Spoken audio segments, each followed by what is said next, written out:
If someone followed you around for a day, would they see somebody surviving? Or would they see somebody living with purpose? Because purpose isn't just about what you say, it's showing up how you decide, and what you choose, and in who you're becoming. Recovery changes habits. Faith changes identity. And identity changes everything. I am Brock, and this is Living with Purpose. Welcome to Living with Purpose. My name is Brock, as the intro, i.e. myself, just introduced. I am very excited to get this process started. This is something that has been a long time coming. For a long time, I felt like my story needed to be told. I've spent a lot of time thinking and praying and reflecting on whether or not this was something that needed to be shared. The reason why I finally decided to do this was because I truly hope and pray that what I share with somebody is going to resonate. That it'll be something to take them out of their addictive behaviors and to really transform their life. My story, however, is not unique. It is a story that is a lot more common than most people realize. And it's not talked about nearly enough. There is a lot of people who carry struggle, shame, and experiences they felt like they couldn't talk about. That isolation will keep you stuck.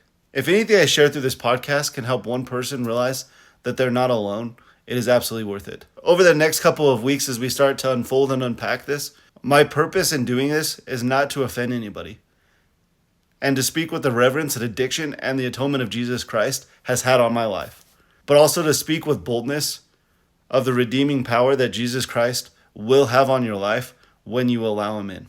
Before I tell you anything about my story, I first want to start with this. Anything good that comes out of my life is because of God's grace. It is not because of my strength. It is not my discipline, but it is his mercy. And I'm extremely humbled by that. When I look at where my life has been and where he's taken it, there are still levels of insecurity. There are still thoughts that run through my head. I can't deny what God's done for me. My story is very simple. I was exposed at a very young age to pornography and things of that nature.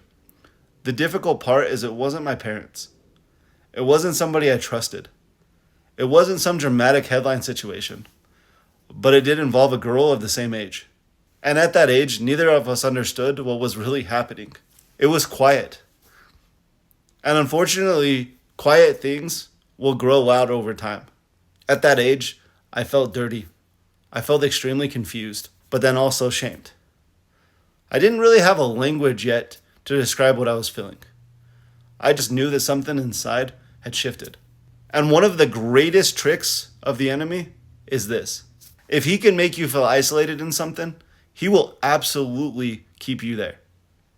He will convince you that you are the only person that has been exposed to it.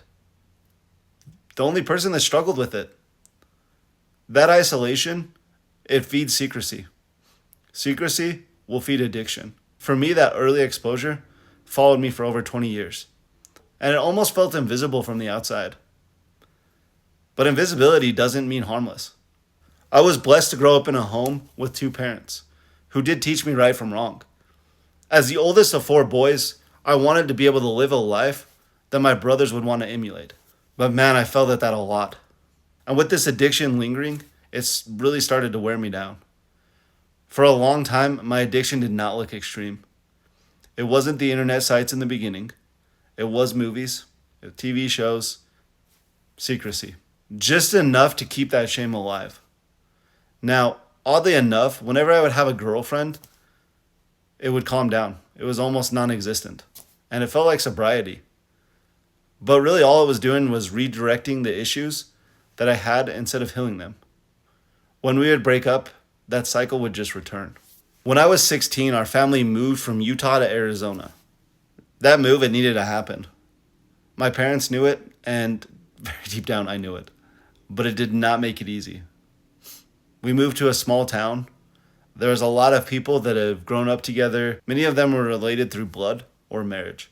And rumors moved really fast in that kind of a place.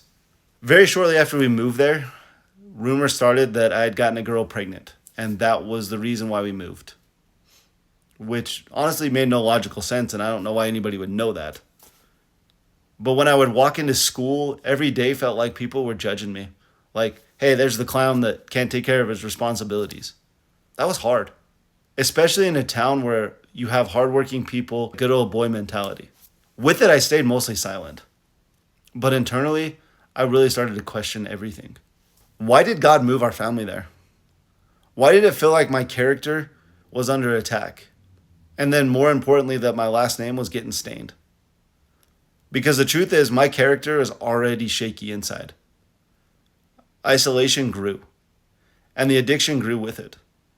At the age of 19, I got called to serve a mission in England. Now, within my faith, that is a very big deal. It's 2 years of serving and teaching people about Jesus Christ. I truly believed in that moment that God was going to remove it from me. I thought if I had served hard enough, I had prayed hard enough, or even sacrificed enough, it would disappear.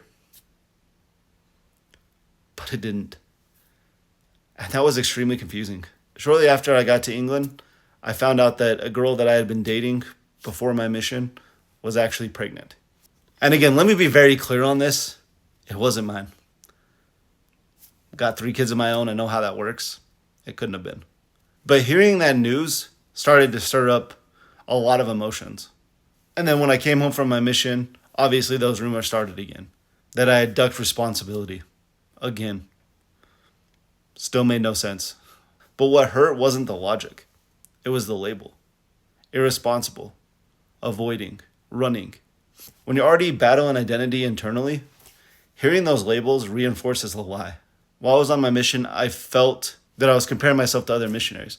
Sometimes it felt fake. I was teaching about Jesus Christ and the miracles that he worked. But I didn't fully grasp that yet. And I didn't allow the miracles to work in my life. Now, that's not to say that I didn't feel God's influence. I have a lot of really powerful moments. Moments that I saw his presence and it was undeniable. Watching people change their life was amazing. But there were also moments that I wondered, if I'm serving you, why am I still fighting this? What I didn't understand then, but I'm starting to realize now, is that you can teach about the atonement and you can teach about Jesus Christ without it transforming your life. When I came home in 2011, I told myself, this is it. I'm done. For a little while, I was. But that addiction, it evolved. With that technology, it also evolved. And I eventually slipped back into it.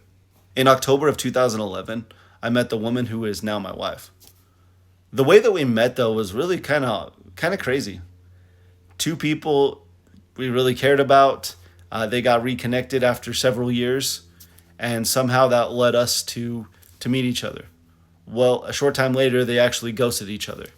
But by then, we had already gotten connected. She had gone through her own hell the year before meeting me. And I obviously had my struggles, as has been well documented. But I've always believed that you connect with somebody on a spiritual level before anything else. Now, we didn't complete each other. We both knew that we could relate. She was living in Utah. I was living in Arizona.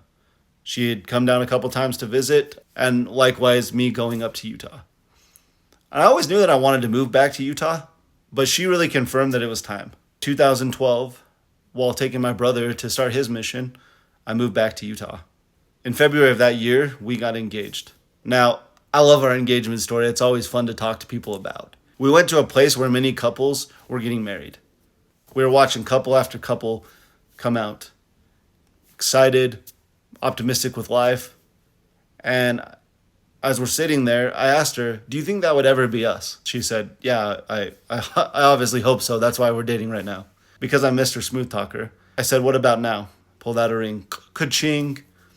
Most girls in that situation would be crying, screaming, and doing what girls typically do, but that's definitely not our story. She looked at me, and she looked at the ring, and then she looked back at me, said, are you serious? And that was it. We got engaged. Well, about a month later, we received news that would completely transform our family.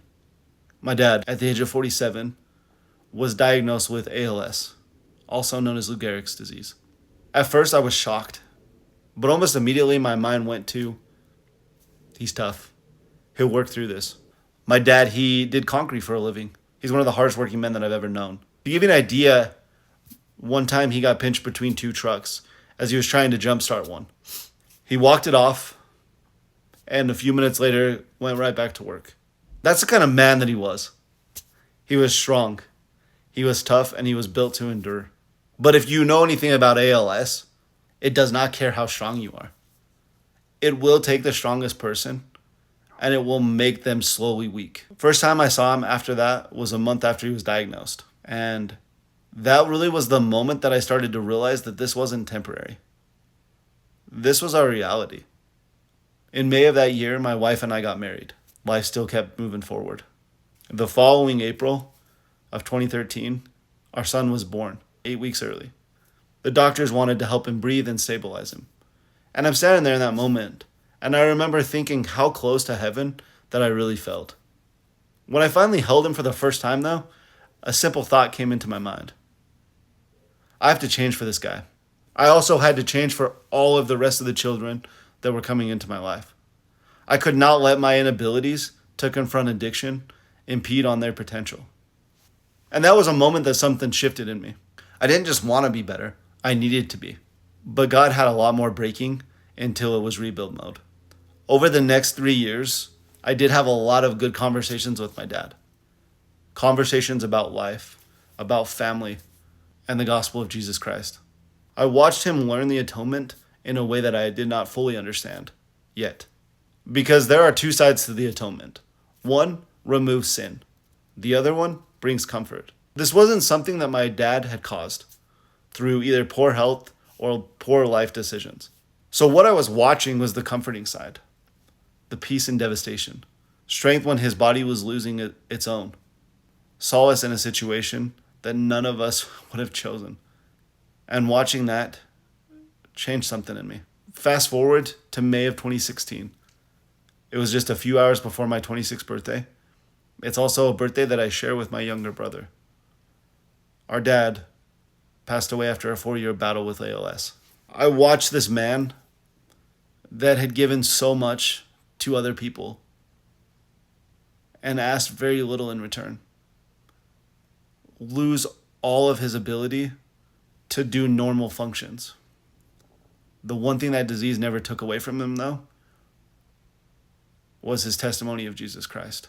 I will be forever grateful for that testimony and for the man that, against all odds, was excited to meet his maker. Now, grief will do something to you. It can harden you or it can humble you. For me, absolutely broke me. It broke me in several ways. My pride, my excuses, and it broke this illusion that I could keep managing this thing on my own. In the moments after it happened, I was standing there as a son, as a husband, and as a father. And I realized it had to change. The month of May, a month that has always meant celebration for me, was about to become the month that I started living with purpose. Thank you so much for listening or watching this episode of Living with Purpose. If today's episode meant something to you, share it with someone who needs to hear it. And remember, purpose isn't found in a perfect life. It's found in a life that you surrender it to Jesus. I'll see you next time.